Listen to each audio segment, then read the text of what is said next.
ეს 8 თებერვალია, გადაცემა დავიწყეთ დავით აღმაშენებლის ნიშნულობაზე საუბრით. აქვე ვახსენეთ ისიც, რომ არ არის შემთხვევით შერჩეული თარიღი თბილისის სახელმწიფო უნივერსიტეტის დაარსებისთვის და გადავწყვიტეთ, რომ დღევანდელ დღეს დროებაში სოლიდური დრო დაგვეთმო იმაზე საუბრისთვის, რასაც ჩვენი ისტორიული მეხსიერების არათუ გახსენება, არამედ გაცნობა ქვია რამდენადაც თითქოს ბევრი რამ ვიცით დავით აღმაშენებლის მოღვაწეობაზე, დავით აღმაშენებლის საქართველოზე, მაგრამ უნდა ვაღიაროთ, რომ ამ მხრივ ცოდნა ისედაც მწირი იყო და რაც იყო ამ მნიშვნელობის გააზრების კუთხით სერიოზული პრობლემები გვაქვს თანამედროვე საქართველოში. ეს რომ ასე არ იყოს, არ დაგვემართებოდა ის, რაზეც თუნდაც გადაცემის ამ სიუჟეტში ვსაუბრობდით და ვთხოვეთ ისტორიკოს გუბა სანიკიძეს მოსულიყო და ესაუბრა ამაზე. ეთქვა ჩვენი ქვეყნისთვის ვინ იყო დავით აღმაშენებელი, როგორი საქართველო ჩაიბარა და როგორი დატოვა და რა უნდა გავითვალისწინოთ მისი პოლიტიკური თუ როგორც სახელმწიფო მოღვაწის მემკვიდრეობიდან. დიდი მადლობა მოგესალმებით ძვირფასო მეგობრებო, ყველას გილოცავთ დავითობას. ეს უკვე 900 წელია ჩვენი დღესასწაულია, როგორც რელიგიური, ისე საერთო. 8 წელი დავით აღმაშენებლის საქმიანობისა განუსაზღვრელია, განუზომელია და სამდე საქართველო ცნება ერი ქვეყანა სახელმწიფო იარსებებს, მანამდე იქნება დავით აღმაშენებელი. ეს არის ერთ-ერთი ყველაზე დიდი სოლისტი, არა მარტო საქართველოს ისტორიაში, არამედ მსოფლიოს ისტორიაში. ის აღიარებული არის ასე. ძალიან გავლენიანი სახელის მქონე მონარქი იყო და საერთოდ ვინმეს თუ აინტერესებს, განსაკუთრებით ჩვენ საუკუნეებში ქრისტიანული სამყარო მოიცავდა უზარმაზარ სივრცეს, ხო? ევროპას, აზიის დიდ ნაწილს, წინა აზიის დიდ ნაწილს, ხო? თუ ვინმე სრულყოფილებით, აბსოლუტური, უნივერსალური გააზრებით ქრისტიანი იყო და ამავე დროს მონარქი იყო, მე როგორც ისტორიკოსი სრული პასუხისმგებლობით ვამბობ ამას და მეგონი სადაოც არ უნდა იყოს. თუ ვინმე ქრისტიანი მონარქი იყო მსოფლიოს ისტორიაში, იყო დავით აღმაშენებელი. შემთხვევითი არ არის ალბათ მესიის מחვილს.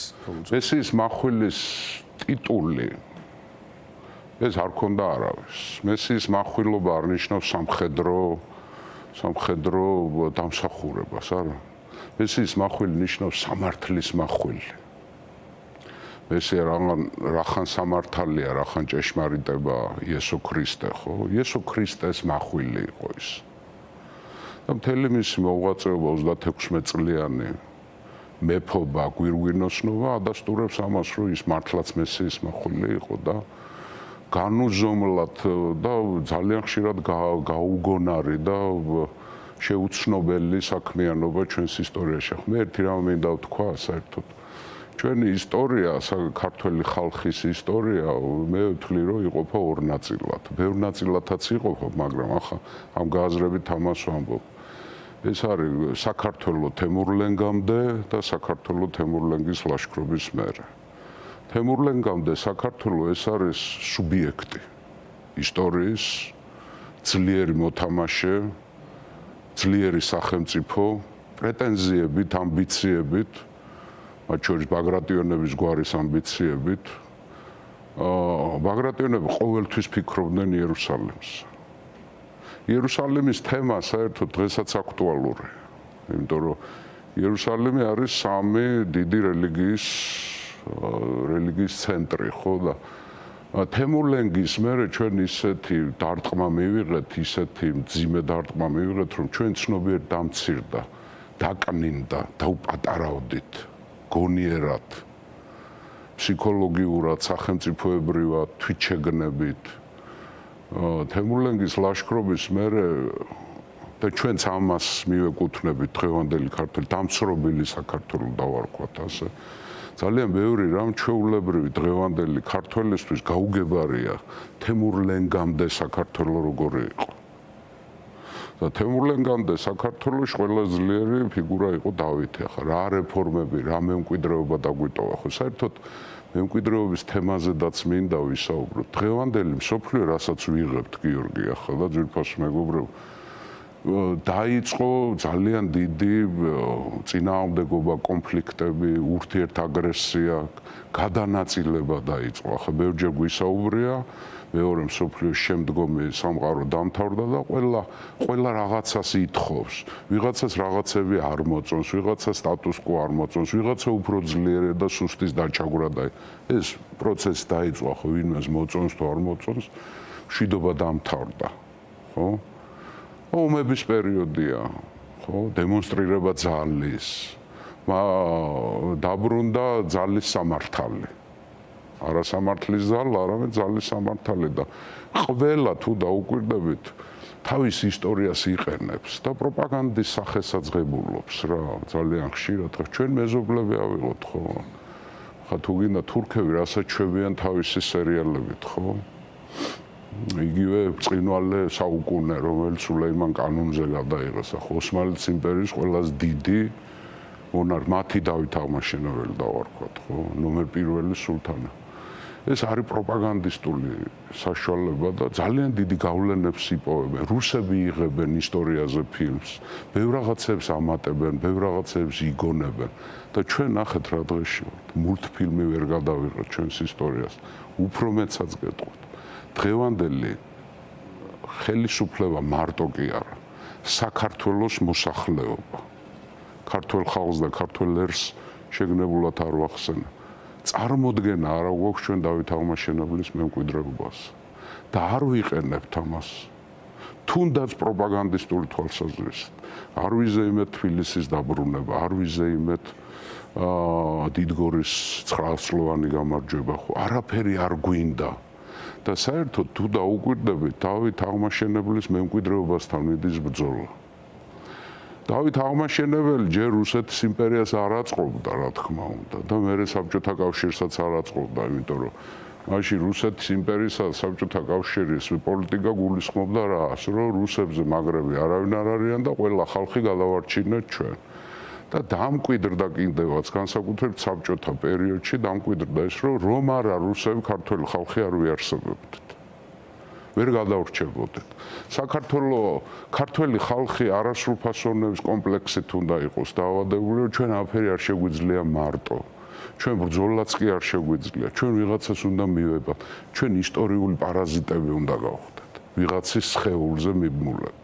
ამიტომ სრული დამცრობა მიდიოდა დავითის მემკვიდრეობის და ახლა გამონაკლისები იყვნენ ქართველი ისტორიკოსები, ხო, თუნდაც ივან ჯავახიშვილი, რომელიც გითხრა როგორი იყო ეს კაც, ხო, დავითი როგორი იყო.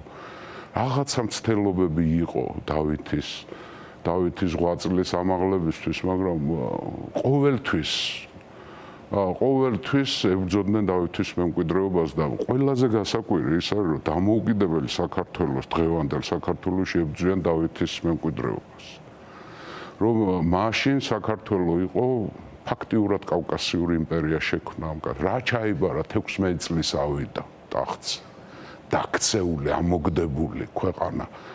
მაშინდელი საქართველო ძვირფასო მეგობრებო, სადაც ბაგრატიონების ხელისუფლება ვრცელდებოდა, იყო ლიხს გადაღმა საქართველო. დასავლეთ საქართველო იყო.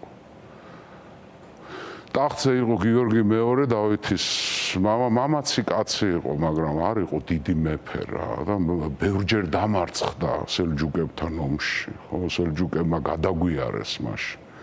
როგორ გაიზარდა ეს ბავშვი, ხო, პატარა დავითს ახსოვს დამარცხებული მამა სახლში მოსული, ხო. ბავშვობიდანვე ასეთი იყო. მან იცოდა რა უნდა გაეკეთებია, ხო? და მე ქართული არისტოკრატიის გადაწყვეტილება ზოგ შეთქმულებას ეძახის. 1099 წელს როცა დავითი 16 წელს ასაკში ავიდა ტახტზე. ზოგი ამბობს, რომ გიორგი მეორე ნებაყოფლობით გადადგა. ამის ყველაფრის ავტორი გარდა დავითისა 16 წლის ბავშვი ამას ვერ ელიტამ, ქართულმა ელიტამ ქნა ეს. გიორგი ჭყონდიდელის მეთაურობით. დიდი ქართველის, დიდი მასწავლებლის. დავითის ღვაწლიც არა დაფასებული. გიორგი ჭყონდიდელი არ ვიცით როგორი კაცი იყო, მისი გამზრდელი, ხო? ეს იყო დიდი ქართული პროექტი. რომ ქვეყანა უნდა გადარჩეს და დავითის მაგალითი კიდევ ერთხელ ადასტურებს ერთ რამეს, ვინ არის ისტორიაში თავარი მოქმედი სუბიექტი, ხალხი თუ პერსონა და კიდევ ერთხელ დასტურდება რომ პერსონა. რომ არა დავითი, ქართული ხალხი მკვდარი იყო უკვე. ქართულ ხალხს აღარ ქონდა შინაგანი ენერგია. აღმოსავლეთ საქართველოს გიორგი წალეკილი იყო. სელჯუკები მოდიოდნენ როგორ, იცი, ჯარით კი არ დედაწურლიანად მოდიოდნენ. ზოგი სახლდებოდა, ზოგი სეზონურად გამოსაზამთრებლად მოდიოდნენ. წარმოიდგინეთ ძვირფასო მეგობრებო, სურამს გადმოღმა საქართველოს აღარ იყო. თბილისში არაბები და მუსლიმური ხელისუფლება იყო 400 წლამდე მართავდნენ არაბები. თბილისის საამირო ერქვა. ეს იყო მუსლიმური პოლიტიკური ერთეული, ხო? და ამ დროს ადის ის ტახტზე და რეებს ყველაფერს ერთად იწყებს, მაგრამ პირველი რასაც იწყებს მობილიზაციას, იმედის ჩასახვას, ხალხის ფეხზე დაყენებას. ის ქმნის ეგრეთ წოდებულ მონასპას. მონასპა ეს არის 5000 კაცი მეფის გვარდია, ესენ ერანწვრილი აზნაურები და გლეხკაცობა, ანუ წვრილიერი ასე ეძახის დავითის ისტორიკოსი. ეს არის ის, ვისაც ბრძოლის უნარი ჰქონდა და იწყებს პარტიზანულ ბრძოლებს. ქვეყანა რო ფეხზე დააყენო, რა ჭირდა, მას ჭირდება ძლიერი იდეოლოგია. ხალხი რო გამოყვეს ომში, მას უნდა კონდეს мотивация გარდა მატერიალურისა და შეიძლება იდეა სულიერ. და ამ დროს რა არის ეს თავარი იდეა ქრისტიანობა და ეკლესია რა დღეში იყო მაშინ. ქართული ეკლესია იყო დაავადებული სიმონიით. სიმონია რა არის ძვირფასო მეგობრებო, ეს არის ოქროს და ვერცხლით ყიდვა თანამდებობის სასულიერო თანამდებობის. სიმონია მოდის სიმონ მოგვი იყო ასეთი სამარიტელი ქრისტეს მოციქულების თანადროული, რომელმაც როცა ნახა პეტრე მოციქული და იოანე კურნავდნენ სულისწმინდის მადლით ავადმყოფებს და ვრდომილებს, მაშინ მან თხოვა პეტრეს და იოანეს მოციქულებს, რომ მომყიდეთ ეს თქვენი სულიწმინდის ყიდვა. ხო, სიმონია ნიშნავს ანუ იყიდო რელიგიური, აქედან მოდის, ანუ რელიგიური თანამდებობის ყიდვა, სულიწმინდის მადლის შესყიდვა. ანუ კორუფცია იყო.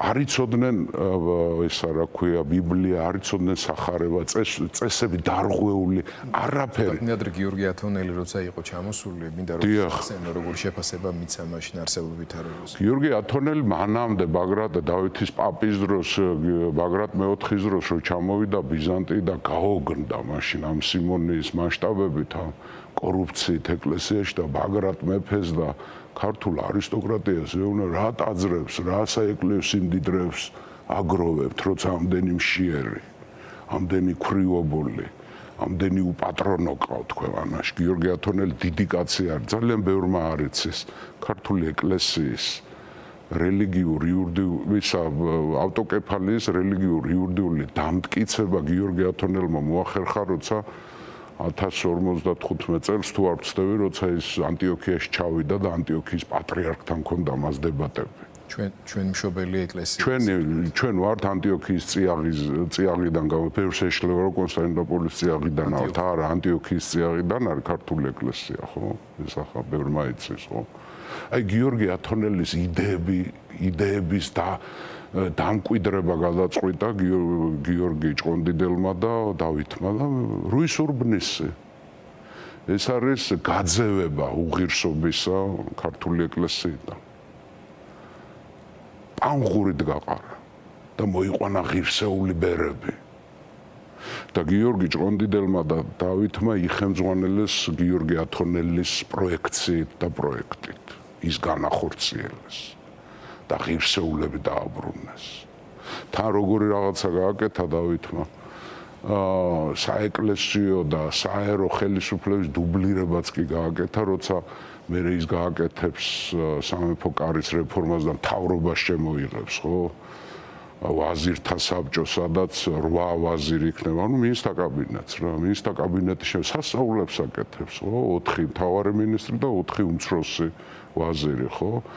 მას შემოაქვს წიგნობა თუხუცესის თანამდებობა, ეს არის კანცლერი, პრემიერ-მინისტრი გიორგი ათონელი. გიორგი ჭყონდიდელი, ხო, რომელსაც აქვს როგორც საერო ხელისუფლება, ასევე სასულიერო ხელისუფლება, იმიტომ რომ ჭყონდიდი იყო მეორე ეპარქია ქართულ ეკლესიაში მცხეთის შემდეგ, ხო? შემოაქვს სამართალი შემოაქვს ქვეყანას და სააჯო კარს ქმნის და ამ სააჯო კარში რა ხდებოდა გიორგი იცი და ეს გიორგი ჭყონდიდელს დაუქვემდებარა სასამართლო სააჯო კარში მიდიოდნენ ქვრივები, ობლები, უპატრონოები, უპოვრები, დაჩაგრულები რომლებიც ეძებდნენ სამართალს დღევანდელი ჩვენი სიტუაცია და ყველა მიცოდა ხალხმა იცოდა რომ იქ რომ მივიდოდნენ სამართალს ნახავდნენ მეფის სამართალი და საღვთო სამართალი გააიგივეს გიორგი ჭყონდიდელმა და დავით აღმაშენებელმა არმიის რეფორმა როგორ გააკეთა ხო როგორ შემოიღო ის მცირე ძალა რაც კი ქონდა მიუხედავად ამისა იქ რკინის დისციპლინა დაამყარა ჯერ შექმნა ეს მონასპა სამეფო გვარდია უერთგულესი შეწირული უმცროსი ანუ წვრილი ერი და ესა აზნაურობა დაუდგა მეფეს ხო ბილწიტყვაობა აკრძალა არმიაში გიორგი სიმღერა აკრძალა არმიაში დისციპლინა შემოიღო გარდა ამისა ქონდა როქის ანუ დაქირავებულებიც ყავდა დაიწყო პარტიზანული ბრძოლები დაქირავებულებთან ერთად რა თქმა უნდა ყივჩაღებამდე მივალთ მაგრამ მანამდე ჩვენ აუცილებლად ყივჩაღებამდე რა გააკეთა ამას აქვს მნიშვნელობა იმიტომ რომ მე რასაც უყურებ ახლა რაღაცა ესეთი პროპაგანდა მიდის ხოთეშვილის უდიდეს პატივისცემა ყაზახების მიმართ და ყაზახ ხალხის მიმართ და დიდი მადლობა მათ და ყაზახები ღირსეული ხალხი არიან ძალიან დიდ პატივისცემა მაგრამ რახან დღეს ვამბობ რომ ყველა თავის პროპაგანდით აპელირებს ხო ყაზახეთში არის ასეთი გავრცელებული ყაზახურ ტელევიზიებში გადის ძალიან ხშირად რომ თითქოს და ყაზახები რომლებიც თავის თავს თვლიან ყივჩაღების შთამომავლებად საქართველოს გადაარჩინეს რომ არა ყივჩაღები საქართველოს დაღუპული იყო და სხვათაშორის ისიც მინდა გითხრათ რომ აი ჩვენი მემკვიდრეობის განიავება ხდება ხალატით ვიღაცა ქართველი ისტორიკოსები რო არ გამიგია გამოდიან ყაზახეთის ტელევიზიაში და ლაპარაკობენ რომ კი, ყივჩაღებმა გადაგვარჩინეს. რომ არა, ყივჩაღები ჩვენ აღარ ვიარსებებთ. გასაგებია, ხო, გასამგჯელოს გამო. ხო? რას აკეთებს მანამდე, ხო? აი, რუსურბნისი გააკეთა, ხო?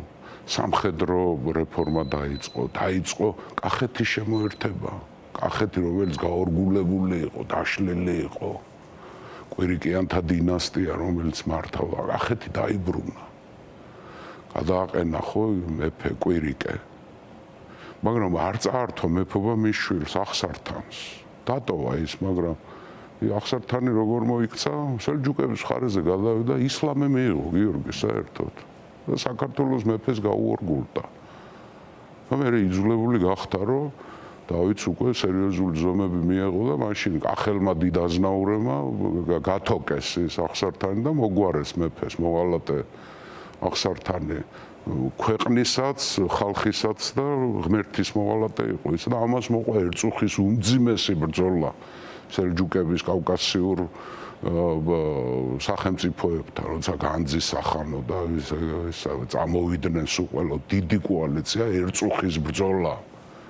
სადაც დავითმა იომა სასწაულად 3 ცხენი მოუკლეს იმ ბრძოლაში დავითს. ერწუხით დაინარჩუნა, შემოიერთა კახეთი და ჰერეთი დავითმა. სასაულებს შვება, აი პატარა საქართველოებს ქმნის და მე დიდში უყრის ამას თავს, ხო? მე რა ხდება, როგორ აი რატო ჩამოიყვანა ყივჩაღები? ახლა ყველა ამბობს, რომ აი ყივჩაღები ჩამოიყვანა, ვიცით რომ ყივჩაღები ჩამოიყვანა, მაგრამ შეკითხვას არ სვამს არა, ყივჩაღები რატო ჩამოიყვანა? რა სხვები არ იყვნენ? სხვების ჩამოყვანა არ შეეძლო, მაგალითად იგივე ჩრდილოეთ კავკასიელებს გადმოყვანა, ოსების გადმოყვანა, რომლებიც ცუდი მეომრები არიან. ყივჩაღები რატო მოყავს? დავითმა იცის ერთი რამ. დავით სხვათაშორის დასცინოდნენ მუსლიმი მუსლიმი მართველები და ისტორიკოსები ტყის მეფეს ეძახოდნენ. ახლა ჩვენ ბევრჯერ ვილაპარაკეთ თა არის დაუმორჩილებელი, მაგრამ დავითმა იცოდა ოდესმე ველზე უნდა გავიდეს და ველზე სელჯუკებთან ომი არის წარმოუდგენელი. რატომ? თუ სელჯუკები თურქების ხედან ყველაზე კარგ ცხენის ჯიშს, ხო, ეს არის ახალთეკური და არაბული.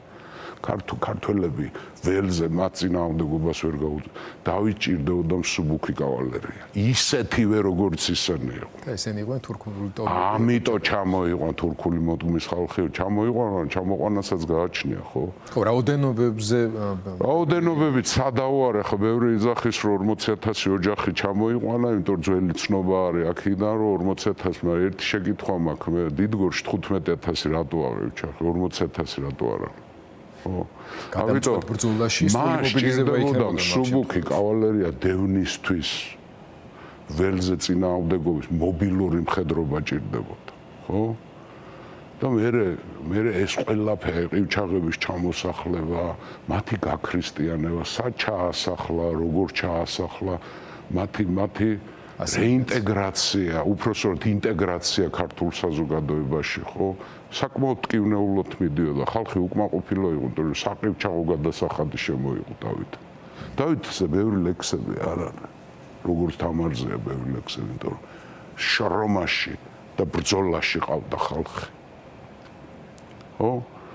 აი როგორ რეფორმებს აკეთებს, აი განათლების რეფორმა. რა ჭირდება ქვეყანას რომ ფეხზე დადგეს? სულიერება, ჯარი, ეკონომიკა, განათლება და სოციალური თანასწორობა და სოციალური თანადგომა ქრისტიანული საავადმყოფოებს ქმნის. ხო? განათლების სისტემა, ხო? იმპერიის თანასწორობა არა, მაგრამ სოლიდარობის ელემენტი შეგვიძლია. რა თქმა უნდა. ეს არის ტიპიური ქრისტიანული ეთიკა მოქმედებაში. აი რასაკეთე რომ გელათი დაიყალთო, ორი დიდი მწიგნობარი ჩამოყავს ქვეყანაში, ხო? ივანე პეტრიცი და არსენი ყალთოელი. აკადემია, ახალი ათინა რო ათენი. ათენი იყო სიმბოლო განათლების, ძველი ათენიც და შუა საუკუნეებშიც არანაკლები, ხო? ათენ ქრისტიანული ფილოსოფიის ჯერ ძველი ბერძნული ფილოსოფიის და ქრისტიანული ფილოსოფიის ახალ ათინას ეძახოდნენ. მან შეიქმნა ლეგენდა. ჯერ როცა ტახტზე ავიდა ზეიმი იყო ქართველებში. ისეთი იმედი ჰქონდათ დავითის და საერთოდ ლეგენდა როგორ არის? ლეგენდა მუშაობს ორ მხრივად, ერთი შენიანებისთვის, როგორც რო ხსნა ხარ შენ. და მეორე მტრისთვის, რომ შენ ხარ დაუმარცხებელი. ასეთი ლეგენდა შეიქმნა, თვითონ კი არ შექმნა, მისმა მოქმედებამ შექმნა, მისმა ბრძოლამ შექმნა, მისმა საქმიანობამ შექმნა, ხო? აი ჟანა დარკი მაგალითად ავიღოთ, ჟანა დარკი რატო იყო მოვლენა გამონაკლისი ისტორიაში? იმიტომ როგორც ფრანგებს ჯეროდათ მისი საღვთო მისია, რომ ღმერთმა გამოაგზავნა საფრანგეთის გადასარჩენა, ასევე ინგლისელებმაც დაიჯერეს და შიში ჰქონდათ. ანუ მოწინააღმდეგე. აბარა, ლეგენდა ორ მხრივია. აი დავითზე ასეთი ლეგენდა გაჩნდა. და ამიტომ იყო მერე რომ სულთანთან გააგზავნეს თბილისელმა და დმანისელმა ვაჭრებმა და კავკასიის მუსლიმმა მმართველებმა და ასე შემდეგ დელეგაცია გააგზავნეს ბაღდადში რომ გვიშველეთ შეგვჭამა ამ გურჯების მეფე გურჯებს ხო ჩვენს საქართველოს დასახელებაზეც მინდოდა ორი სიტყვა. საქართველოს ხო მოუბრუნდეთ დიდგორს მე გამახსენე რომ ახლა დიდგორს რა მოვეწყებს. ახლა გურჯი რას ნიშნავს? ახლა ბევრი კამათი არის. ძირფას მეგობრებო ჩვენ ბევრი რამე არ ვიცით ჩვენი ქვეყნის შესახებ. მაგალითად სიტყვა გეორგია საიდან მოდის? ან საქართველოს უცხოური დასახელება ხო? ბევრი არის ახლა ჯვაროსნებს ჰქონდათ ახლა ესეთი ვერსია რომ წმინდა გიორგისთან ძალიან ლამაზი ლეგენდაა იმიტომ რომ წმინდა გიორგის კულტი იყო ჩვენთან ყოველ დღესაც არის ყოველ მეორე აგერ გიორგი მიზიხარ ბოლოს წინ ხო მაგრამ მებრძოლი წმინდანია წმინდა გიორგი ხო წინააღმდეგობის გამწევი მაგრამ არის რომ ბერძნებისგან მიწათმოქმედთა ქვეყანა, ახლა მიწათმოქმედთა ქვეყანას არ დაგვარქმევდნენ ბერძნები ასე, ხო? ეს სინამდვილეში მოდის სიტყვა, მოდის ძველი სპარსული სიტყვა, გიორგი, ეს არის მგლების ქვეყანა. რატო დაგვარქვეს ძველმა სპარსელებმა ჩვენ მგლების ქვეყანა, ხო ახლა ირანში ახლა არ ყავდათ მგლები? ყავდათ, მაგრამ მგლების ქვეყანა რატო დაგვარქვეს იცი? ჩვენი წინაპრები უხსოვარ დროში, ჯერ კიდე ქრისტიანობამდე ჩვენი ქართველებს გვადარებდნენ მგლებს, ანუ მგლების ქცევის წესი ჰქონდა. მათ შორის უძველესი ტოტემი ქართველების მგელი, ხო. აი ნახე გამოსახულება რა თქმა უნდა. აი შეხედე როგორ რაღაცაა, როგორ ცხოვრობს მგელი, ხო ახლა იასონ ბადრიძე არის დიდებული ქართველი ზოოლოგი, აი მე სულ უსმენ მის გადაცემას მგლების ძალიან სიმპათიო მიუხედავად იმისა, რომ მტაცებელია მგელი და ზღაპრებში ყოველთვის არის რაღაც სიბოროტის ნიშა, აი უდავოდ ყველა დამეთა მგელი ძალიან დიდ სიმპათია.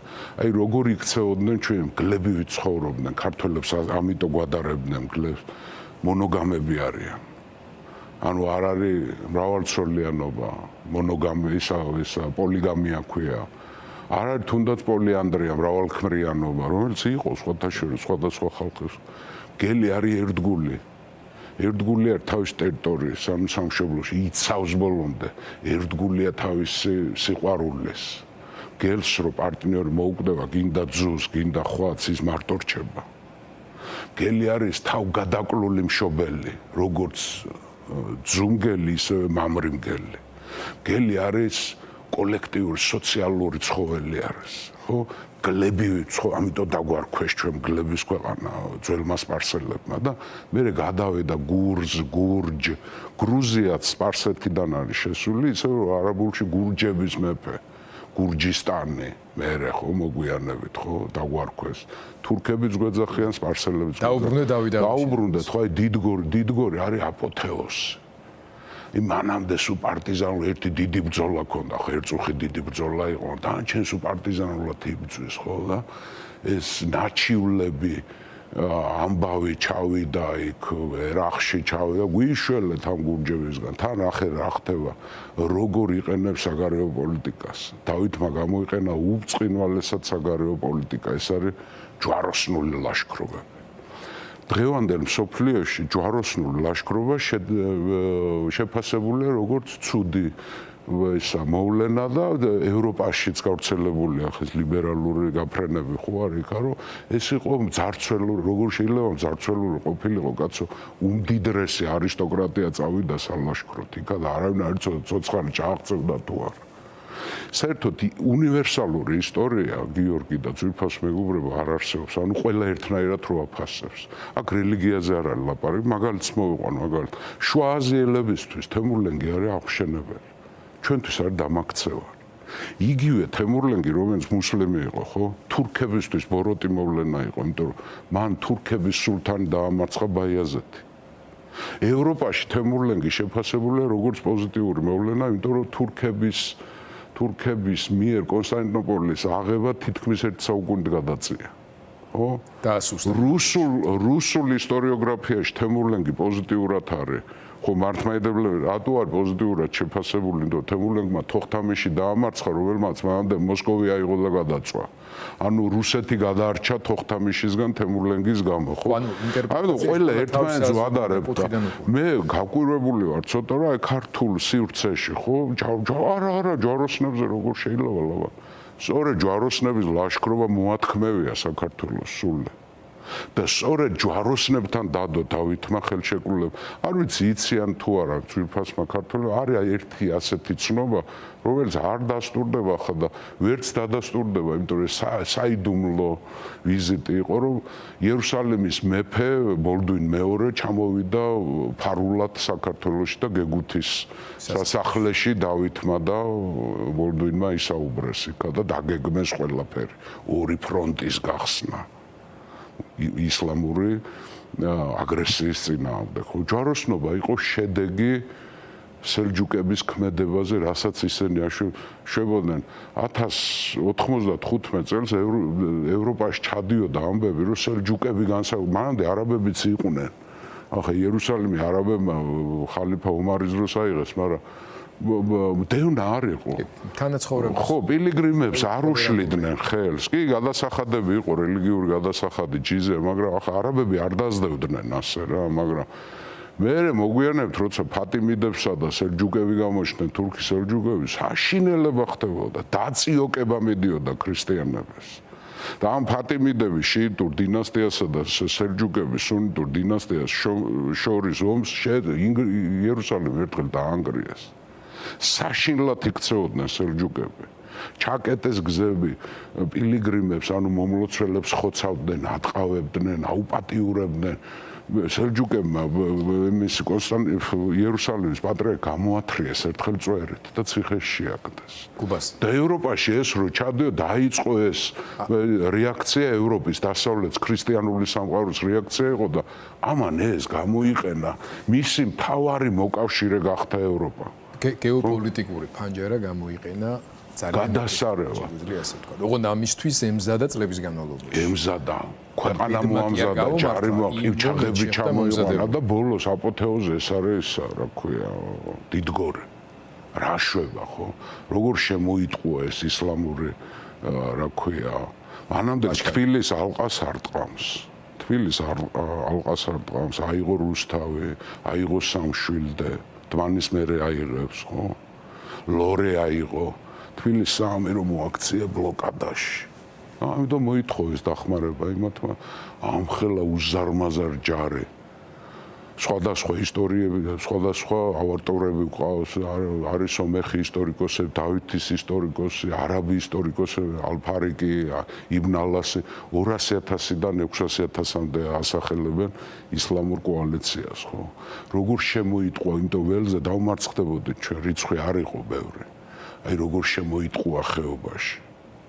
და როგორ ჩაატარ დიდგორი არის აპოთეოზი სამხედრო აკადემიებში ასწავლიან მცირე ძალით დიდ ძალაზე გამარჯვება ყველა ისა დასავლეთის სამხედროებაში ასწავლიან დიდგორის და დავითის გამოცემა 60 ბრძოლა გადაიხადა დიდი და მცირე და 60-ვეში გაიმარჯვა და ბოლოს მოადგა საქართველოს დედაქალაქს ხო თბილის მოადგა რომელმაც საქართველოს მეფეს წინააღმდეგობა გაუწია, რატომ? იმიტომ რომ არ იყო ქართული ქალაქი. თბილისი. და იერიშით აიღო საქართველოს მეფემ, საქართველოს დედაქალაქი, ძველი დედაქალაქი აიღო იერიშით. მაგრამ თბილისში როგორ იქცევა, ხო? აი ჩვენ რო ვეძახთ სამოქალაქო ნაციონალიზმი. მე სამოქალაქო ნაციონალისტი ვარ. ჩემი ნაციონალიზმი მდგომარეობს არა ეთნიკურობაზე, არამედ სახელმწიფოებრივ კუთვნილებაზე. საქართველოს მოქალაქე ვინც არის, უნდა იყოს ნაციონალისტი ქართული სამოქალაქო ნაციონალიზმის საფუძველის ჩამყრელი არის დავით აღმაშენებელი. თბილისს რო იღებს, მე როგორ ექცევა არაქართულ, არაქრისტიანულ მოსახლეობას. ქრისტიანებს აღთევიებს 5 დინარს, ებრაელებს აღთევიებს 4 დინარს და მუსლიმებს აღთევიებს 3 დინარს. როგორ ექცევა? ნამაზზე დადიოდა პარასკევით, ეგ და მისი შვილი დემეტრეც. ყადი, იმას რა ქვია, განჯის ყადი არის ისლამური სასამართლოს მოსამართლე, რელიგიური იურიდიული მოსამართლე, იმიტომ რომ ისლამში რელიგია და საერო ერთ და იგივეა. მასთან ქონდა პაექროვა ყურანის წარმოშობა, როგორი კაცი იყო. მან შექმნა ძლიერი ქართული სახელმწიფო და შენს ედიტორიალში უსმენ. მან შექმნა ძლიერი ქართული სახელმწიფო, ოღონდ ჩაკეტილი არ იყო ეს. იმიტომ რომ ყველა ჩაკეტილი საზოგადოება ბოლოს იღუპება. საუკეთესოს ღებულობდა ისა ყველაფერს. ხო? და ეს იყო გენიალური მემკვიდრეობა დაგვიტოვა, ამ გააზრებული არა გვაქვს. მათ შორის მინდა რომ ახსენო დღევანდელ დღეს განსაკუთრებით მტკივნეული არის ის, რაც რამ მდგომარეობაშიც არის მისი ერთ-ერთი მთავარი მემკვიდრეობა, როგორც მატერიალური ძეგლის სახით, ხო და არსებობს ცნობები, რომ ის ფიზიკურადაც მუშაობდა ამ მშენებლობაზე. გელათი მშენებლობას თვითონ მუშაობდა. თვითონ იბრძოდა, თვითონ შრომ. რა არის პირად მაგალითი შექმნა. ხალხი რო გამოყვეს. შენ უნდა ჯეროდეს რა. აჰა, ყველას უთხრა ვიომოთ, ვიბრძოლოთ, დავირაზმოთ, ავაშენოთ. ამბრო შენ ახ წამოწოლილი ხარ დროსა ბიბლიოთეკები დადი. ოთაშორის ოქროს მონეტა ბოლოს მოჭრა, იმიტომ საქართველო არ იყო დავითის დროს დიდარი ქვეყანა. მან ფინანსებიც კი სწორად გადაანაწილა. მან ფინანსების დაბანდება დაიწყო განათლებაში, რელიგიაში, ჯანდაცვაში და ჯარში. თორცდები დავითის ოქროს მონეტა ორი, ერთი თბილისში, მეორე ბრიტანეთის მუზეუმში, მეტი არა, იმიტომ ცოტა მოჭრა. მაგრამ როგორ იყენებდა ეს ამას? აი როგორი ხელმომჭირნე მეფე იყო. ლეგენდა დღევანდელ იმაში სოფელ გელათში რომ ერთი დიდი ქვა არის ახ გამორიცხულია ისა ეწია დავითს, იმ ქვაზე მიანიშნე რომ ის თავის ხელით მოქონდა, იღლიაში ქონდა ამოდებული და მეორე ხელით წერს იგვარცხლით. დავითი. მერე საგარეო პოლიტიკა როგორი ქონდა, გარდა სამხედრო უპირატესობისა, ის დიპლომატიას იყენებს. მისი ორი ქალიშვილი დედოფლები გახდნენ. თამარი გახდა შირვანის დედოფალი. ანუჩახრ მესამეს შირვანშახის მეუღლე გახდა. მეორე მის ქალიშვილი კატაი ბიზანტიის იმპერატორის ძეს ისააკ კომნენოს გაატანა ცოლად. როგორი საგარეო პოლიტიკა ქონდა. ჩtildeოეთ კავკასიელები მოიმხრო და ისა რა ქვია მათნაფიცი გახადა. ხო, აგერ ჯვაროსნებთან ესეთი ურთე როგორი საგარეო პოლიტიკა ქონდა მრავალვექტორიანი, მაგრამ ერთი მთავარი იყო, რომ მან შექმნა ძლიერი მარტო ქართული სახელმწიფო კი არა, კავკასიური იმპერია შექმნა. ამიტომ არის ლეგენდები ბევრია ჩtildeოეთ კავკასიელებში დავითს, აი ჩეჩნები გელს ეძახიან დავითს. გელი იყო. დარჩათესა და როგორი მემკვიდრე 100 წლოვანი ოქროს ხანა. რომ არა დავითი თამარი არ იქნებოდა. და რომ არა დავითი ჩვენ ეს 900 წელი რას გაუძლევთ მე ჩვენ მალე მოუკვდებოდით რომ არა დავითი. და მისი დასი თუნდაც გიორგი ჭყონდიდელი, მისი აღმზრდელი და გამზრდელი, დიდი კაცი, დიდი მეგრელი კაცი. ამიტომ ამბობს სულ რომ არც ერთი დიდი პროექტი, დიდი ქართული ეროვნული პროექტი დიდი მეგრელის გარეშე არ კეთდება. ასეთი იყო ქუჯი ერისთავი, ასეთი იყო გიორგი ჭყონდიდელი და ასე იყვნენ მე-20 საუკუნეში მერაბი და ზვიათი. და საქართველო ახლაც დიდ მეგრელს ელოდება კიდე. დიდი ქართული პროექტი როცა იქნება, ხო, რომელიც ამაზე უნდა იყოს, აი, როგორი კაცი იყო, და მე დიდგორზე არანაკლები არის გალობანი სინანულისა. ეს ამორწმუნე ჯაურობს, გამარჯვებებს ჯაურობს და ინანიებს. მეზობლები არ დავტოვება. როგორი კაცი იყო.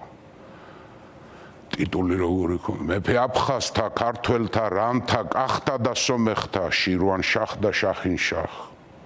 მესიის მახვილი. მიდი აბა გაბედა. მიდი აბა განახორციელეს. და მე რომ მკითხოთ ახ ჩვენ გავდივართ ჩვენს მოგზაურობას ისტორიაში ახ თუ დროების YouTuber-ზე ისტორიულ ალექსანდრეზე ახლა სოფლიოს ისტორიაზე გვაქვს და ერთ-ერთი ყველაზე დიდი სოლისტი იყო სოფლიო. მე რომ მკითხო ობიექტურად, იმიტომ რომ ქართველი ვარ და ამიტომ ამბობ არა, დავითი ალექსანდრეზე უფრო დიდი იყო, იმიტომ ალექსანდრეს გამართული სახელმწიფო დაუტოვა მამამისმა. ამას დაქცეული ქვეყანა დაუტოვა. 7-8 წლის იყო ასაკში, როცა გეგუთი გადაწვეს თურქეთს ახსოვდა მას. გალახული და მარცხებული და სისხლიანებული მამა ახსოვს. ბიჭისთვის ეს ცუდი ამბავია და ეს мотиваცია, ხო?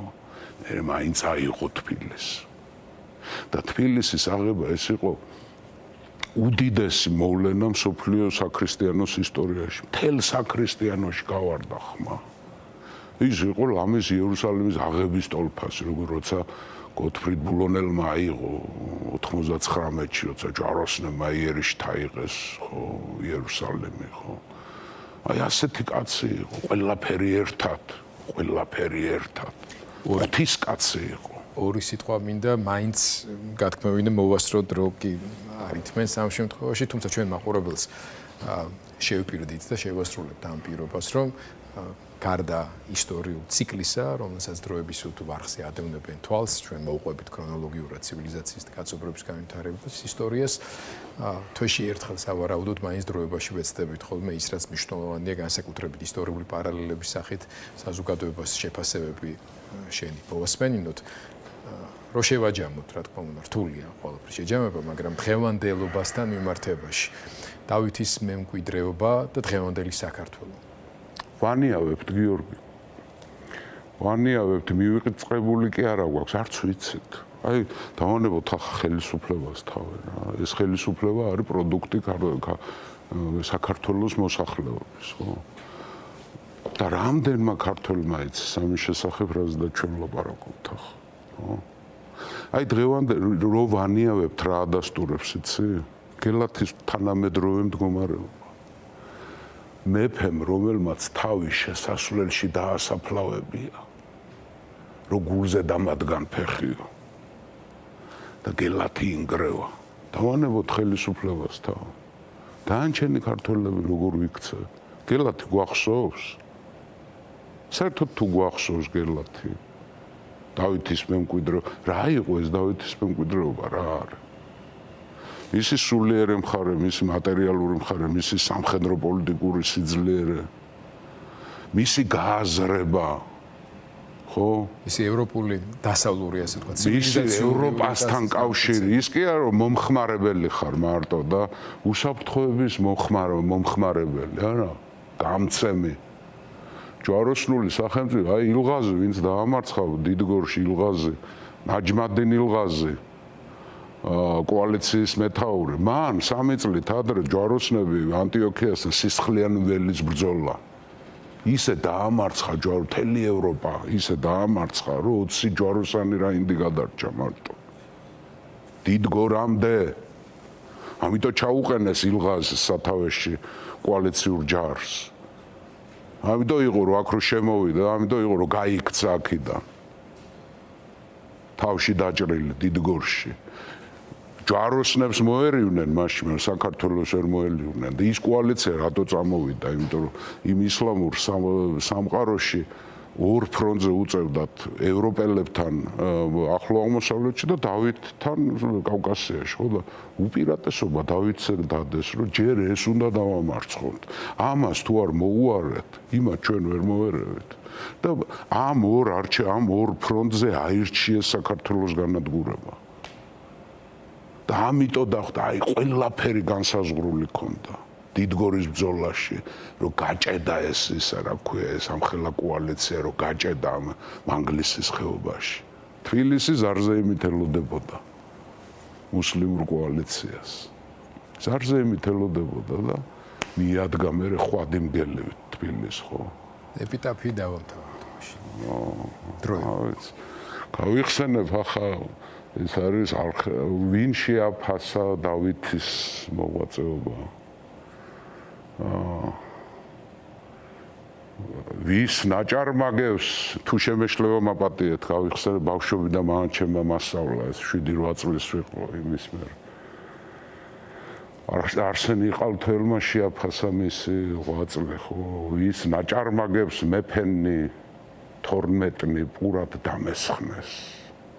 თურქნი, სპარსნი და არაბნი საზღვარსა იქეთ გამესხნეს. თევზნი ამერთა წყალთაგან იმერთა წყალში შთამესხნეს. აწე მოქმედნი ამისა ხელნი კერძზე და დამესხნეს. ერთზმნას იყენებს. არსენ იყალთოელი უკეთესად ვერავინ ვერ შეაფასოს. ეს იყო დავითი. დავითი საქართველო არის დავით აღმაშენებელი. ეს არის 900 წელი მოუგორავართ ხალხო რეები გამოვიარეთ. და დღეს არ გვახსოვს. არ გვახსოვს და მთელი ჩვენი შინაგანი განწყობი დღევანდელი საქართველოს მოსახლეობა ამას ეწინა, როცა რაღაცა დაგავიწყდება. რა არის, ჩვენ ვართ დიდი მემკვიდრეობის მქონე უგვარო და უგვანო მფლობელები. დიდი რაღაცა შეგვხვდა და გააზრებული არა გვაქვს და ვანიავებთ ამ ჩვენ მემკვიდრეობას, მაგრამ ნუ იმედი მაქვს რა, იმედი მაქვს, რომ ნაჭარმაგევში ვინც 12 მეფე პურად დასხადა, ვინც თურქნი, არაბნი და სპარსელნი საზღვარს გადარეკა და ნახე საქართველოს გაერთიანება როგორ უნდა აღწერო. თევზნი ამერთა წყალთაგან იმერთა წყალთა ჩამესხნეს. ნუ დღეს უკვე ამბიცია. დიდება საქართველოს, დიდება დავითის სულს და ყველაფერი კარგად იქნება. ოღონდ ძვირფასო მეგობრებო რა, გაეცანეთ საკუთარ ეროვნულ ბიოგრაფიას. დროა გავიხსენოთ დავით აღმაშენებელი. მადლობა ისტორიკოს გუბა სანიკიძეს. დავით აღმაშენებელი გავიხსენეთ ის რაც უნდა მუდამ გვახსოვდეს. ხშირად უნდა გვახსოვდეს. ეგ მათ შორის შენზეც არის დამოკიდებული და ეს თხოვნა და სურვილები გავითვალისწინოთ რაც შეიძლება უფრო მეტად მაყურებლის. ის რომ ინტერესი ძალიან დიდია, ამას მოწმობს ეს მოლოდინი, რომელიც ახლავს ყოველთვის განსაკუთრებით მათ შორის საქართველოს ისტორიაზე შენს საუბარს, ვისაც ისტორიაზე ისტორია ვისაც გაინტერესებთ, კიდევ ერთხელ გირჩევთ და შეგახსენებთ, რომ დროების YouTube არხს აქზე ადევნოთ თვალი, მოგზაურობა წარსულში არის გადაცემათა ციკლი, სადაც სწორედ გუბაზი მოგვითხრობს დეტალურად ცივილიზაციის, კაცობრიობის ისტორიის ყველა მნიშვნელოვან მომენტზე და სოლისტებზე, გმირებზე, იმ ადამიანებზე, რომლებმაც განსაზღვრეს კაცობრიობის ისტორია.